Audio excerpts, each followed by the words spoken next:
Hi, my name's Ross and I was a design manager on the LEGO Movie 2. Hi, my name is Jordan. I was one of the senior designers on the LEGO Movie 2. And welcome to this behind the scenes look of the early development that we did for the LEGO Movie 2. Welcome to Apocalypseburg. It is a heckish place to live, everything is no longer awesome, and everyone has had to adapt to be battle ready and tougher. We started exploring how Apocalypseburg could look after the citizens had rebuilt it. We built a facade that you could use as a sort of pattern and also create an entire city out of these pieces. So we built examples of wall panels, of piping, and kind of defense details as well. So this was one of the early examples, and you could almost extrapolate this tenfold and you'd have a crazy looking apocalypse city.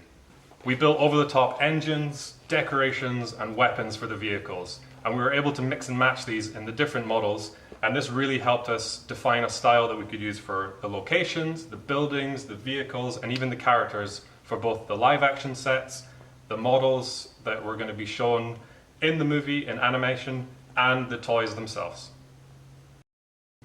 So as you can see in the exhibition, around the Statue of Liberty are a number of early concept sketches for characters and some vehicles.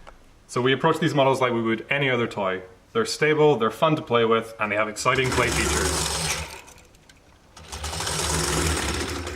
So we've got a chomping mouth up here that could be used like a digger. We've got a large barricade on the front, spikes everywhere, and then this rotation feature on the back where you can really move the arm and get down on the ground and really chomp stuff. So Ultra Caddy went through a lot of variations during the development phase, and she was a really good example of the movie maker's needs not matching what we needed to do for a toy. We'd done a lot of explorations on how she could look with this large kind of cheetah-like form, and then played a lot with how we could have armor and spikes and things like this. This is how we ended up with one of the movie versions, but there was just too many spikes for a toy to be played with. They would always come off and get knocked off. So we ended up with a kind of nice balance in between where she still looks tough and aggressive.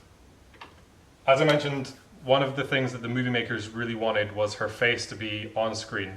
And originally we had a 6-module brick for her face, but it was taking up too much space in the camera lens. And then the 4-module was just too small. We had to find something in between. So we made this new 1x5x2 high brick that you had a large deco surface where you could really capture her expression. This was a bit unusual for us to make because we don't typically use 5-module bricks, but it really gave us the correct proportions for the original Unikitty in the small version. So that's how we ended up.